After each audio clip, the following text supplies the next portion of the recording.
Bienvenue à tous dans cette nouvelle vidéo, on se retrouve pour une nouvelle analyse sur les Pokémon de la troisième génération et il nous restera encore trois analyses après celle-ci à mettre aujourd'hui. J'ai expliqué pourquoi j'en mettais un peu plus aujourd'hui et on va partir avec Avaltou. Alors Avaltou, c'est l'évolution de Gloopty et du coup on part tout de suite en commençant par le type, pardon. Il est de type poison pur. Alors le type poison, c'est bien connu, hein, c'est un type connu pour être bon défensivement, hein, évidemment, puisque il apporte 5 résistances, dont la résistance fait très utile depuis la sixième génération, ainsi qu'une résistance combat, hein, qui est un des 3 types super efficaces sur le type acier, 3 résistances à côté au type insectes, plantes et poison, qui sont des types rarement vus offensivement, mais il y a quand même la résistance insecte, donc à demi-tour.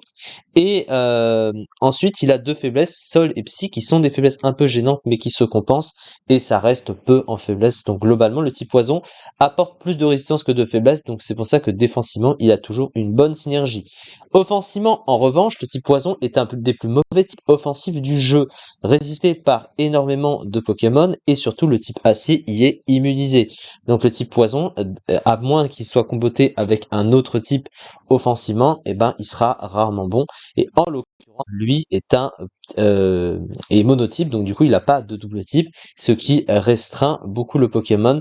Et il y a beaucoup d'autres raisons à ça, notamment le fait qu'il soit rendu extrêmement passif, parce que pour un Pokémon qui apporte un peu défensivement, mais pas tant que ça, et qui a besoin d'un peu plus de force, globalement, pour pallier à sa médiocrité défensive, et ben dans le cas du type, c'est pas vraiment le cas, parce que c'est pas un bon type offensif, même s'il apporte ses résistances, bah offensivement, il aurait mérité un peu plus.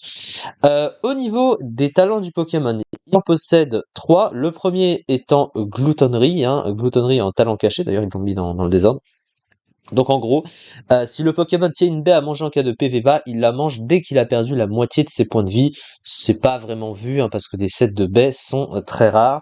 Glu par contre, c'est un talent très pratique, hein, ça empêche l'adversaire de vous dérober votre objet, notamment avec sabotage, donc c'est plutôt pas mal.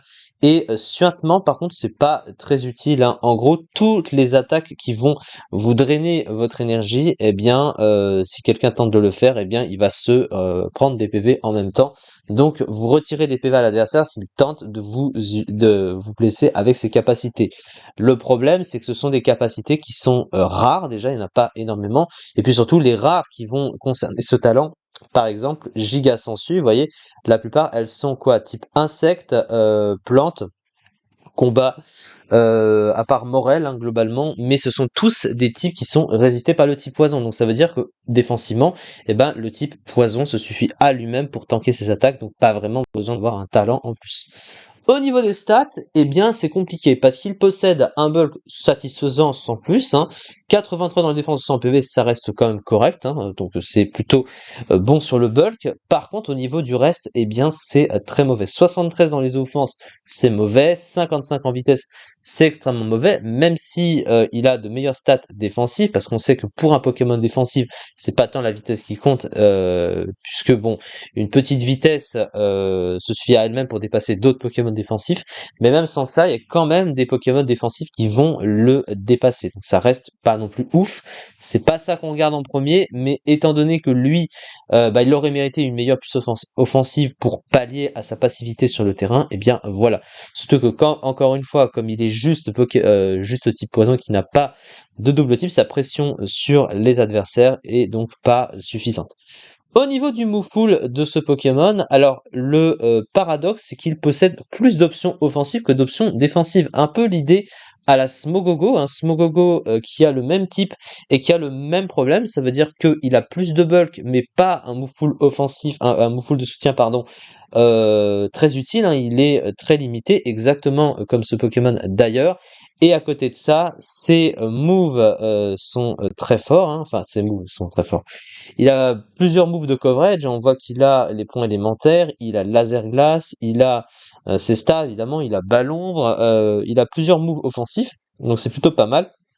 Le problème, c'est que son pool de soutien est très limité. Il ne possède pas non plus de bonnes capacités de soins, ce qui lui force à dormir s'il veut récupérer des points de vie et se servir au mieux de son bulk.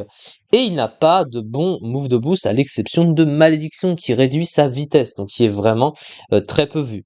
Donc c'est dommage parce que il a quelques capacités offensives. Peut-être qu'un move de boost aurait pu aider un peu à le rendre plus utile, mais au final, c'est pas vraiment le cas et ces statistiques sont bien là pour prouver que c'est juste. De bons PV, un move pool offensif correct, de bons talents notamment Glu, faiblesse courante, lent, absence d'attaque de soins.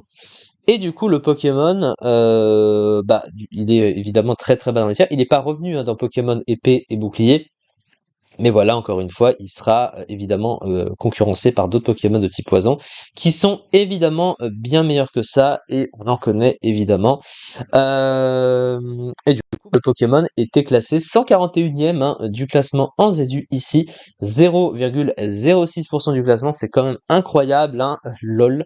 C'est ça en tout cas pour cette vidéo, et on se retrouve la prochaine fois.